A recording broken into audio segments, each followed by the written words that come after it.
Have you ever sat alone and thought to yourself, I don't even know who I am anymore? Maybe you're in your 30s, 40s, or even in your 20s, and you look around wondering if this is all life has to offer. You feel behind, stuck, and unsure, like you're existing but not living. You feel emptiness despite having it all. Or you even have this feeling like everyone else is ahead of you, or confusion about purpose or identity, the shame or fear of starting all over again. Now, if this is you, then you're not alone. And this video might be just what your soul has been needing.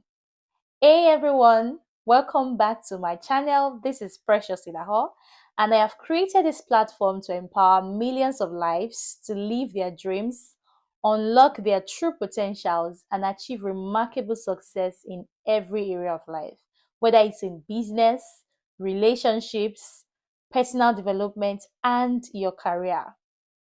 So today we'll be talking about how to find yourself when you feel lost in life. Now, you must realize that you didn't get lost all of a sudden. It happened slowly, bit by bit. And some of the reasons why you might feel lost could be one, trying to meet societal timelines for marriage, career, and money. There's this general belief that um, there should be a time or an age where you should already be married with children, or there should be a time where you should have a successful and thriving career.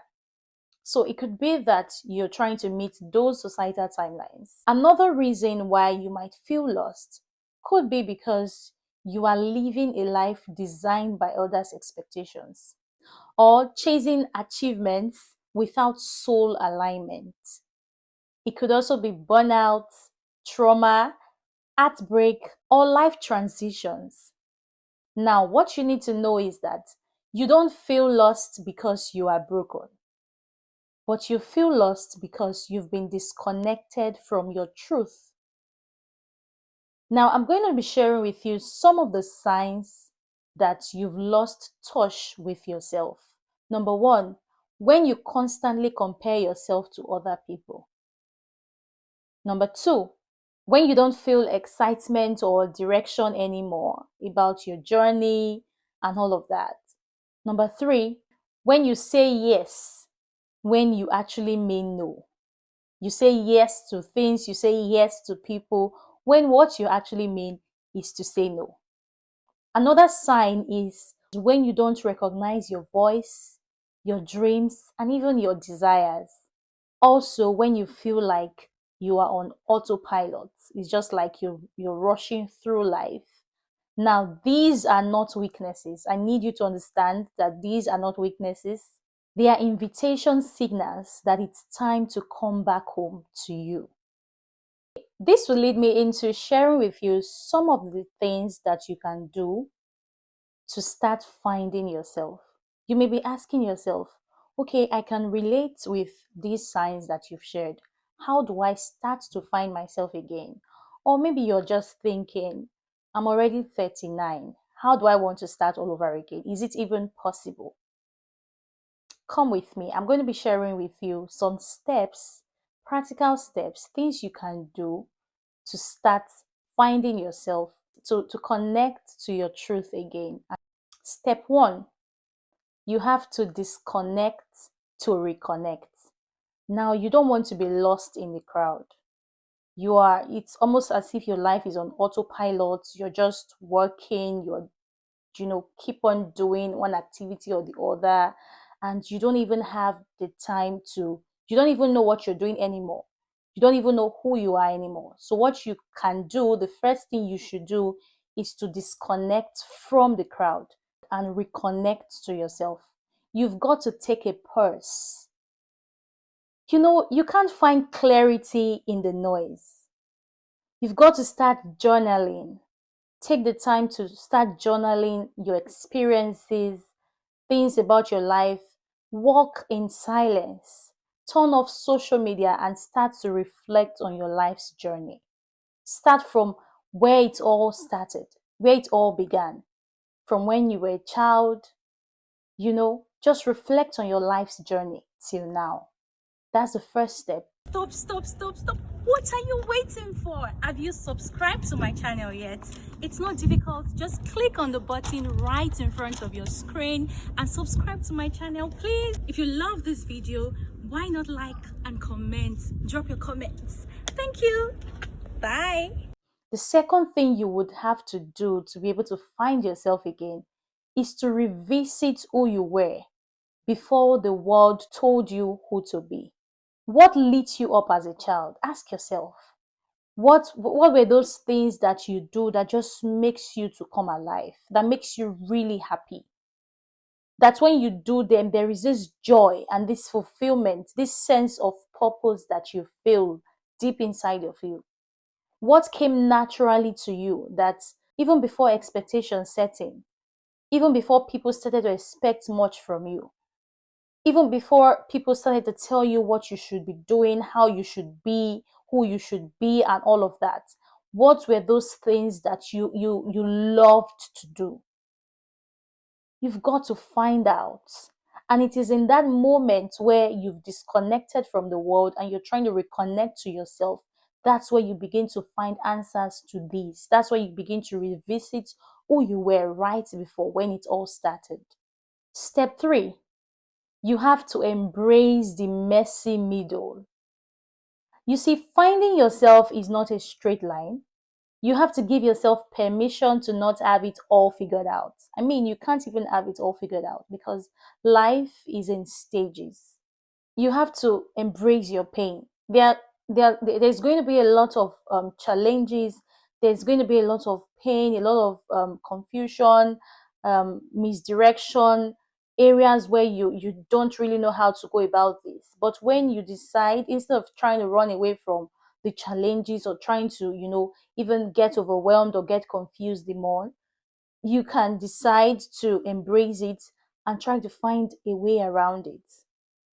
You see, there's something I saw recently where someone said it's not that you're overwhelmed, you are actually disorganized, and that's why you think you're overwhelmed. And I thought that was actually profound, because a lot of times I notice that when people say they are overwhelmed, what they just mean is they just need like a little order in their life, and when they begin to have some sort of order in their life, everything begins to align and it starts to return to normal. So you need to begin to ask yourself certain questions like, why am I even overwhelmed? What exactly do I need? What exactly do I want that would make me to um, be stable? What exactly is what are those resources? What are those things that I need to put in place? You need to ask questions in order for you to begin to gain clarity in that particular level or stage of your life. So you've got to embrace the messy middle. You've got to embrace that part that is not so beautiful about your life. You've got to face it. You've got to, reflect on it and begin to see the pathway to break through. Step 4, you've got to follow the tiny sparks. You see, you won't get the full picture when you start, when you want to start finding yourself all over again. You're not going to get there just in a blink. You've got to take it one step, one moment, one day at a time. You can't get the full map yet. And it is in that moment where you're trying to take it one day at a time, that's where you start to see the next step of your life. That's where you start to see the direction you should take, the next thing you should do. And you've got to be patient with yourself. Pay attention to what energizes you.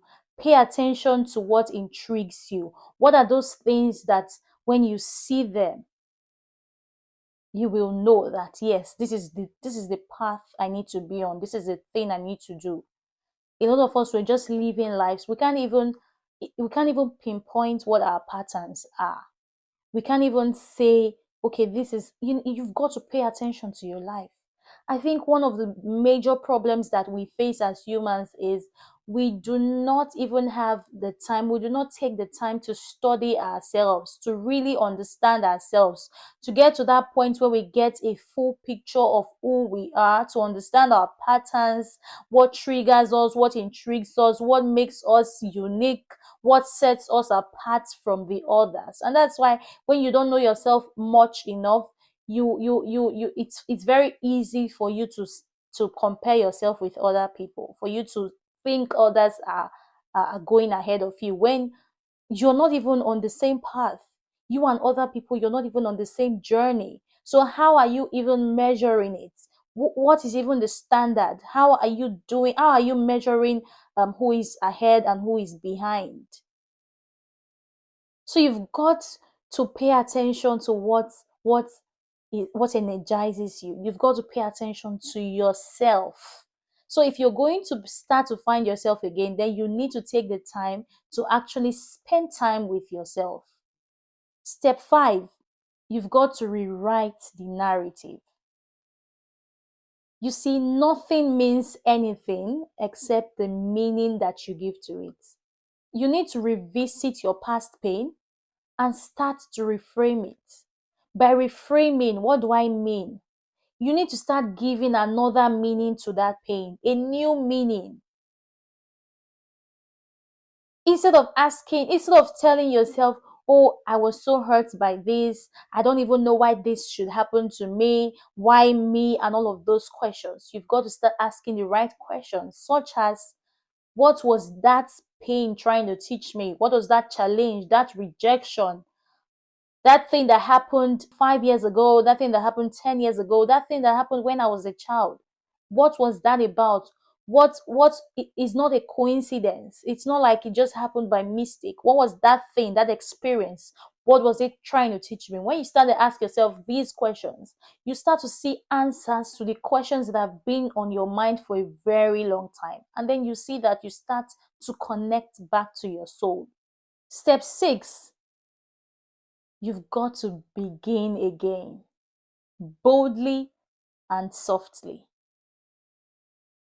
You don't have to be loud and empty. You don't have to come and start being everywhere all over again. No, you can start boldly, be bold, and then softly. And there's no pressure. You don't have to put pressure on yourself, because sometimes pressure, the kind of pressure that we get, it doesn't even come it's not external. It doesn't come from the outside. It's usually from the inside. By the time we start to compare ourselves to people, we start to think, oh, I should be here, I should be here by this time, I should have been there, I should have achieved this, I should have had this already, and all of that pressure. There should be no pressure. When you've reconnected back to yourself, you've reconnected back to your soul, then begin again. But this time, begin boldly and softly. Take it one day at a time. Decide to grow forward with intention. So there are some things I would want you to, like, I would want to state as a reminder that you should note. Some things I would want you to take away from this video, even if you've not taken anything that I've been saying so far. These are some of the things I want you to take to heart. And that is, one, you need to understand that you're not behind. You are just in transition. You see, life is in stages. You have to take every stage as it comes and give it your best. So every stage that you get to, give it your best. Even when the challenge comes, try to understand what the challenge is about and what the challenge is trying to teach you.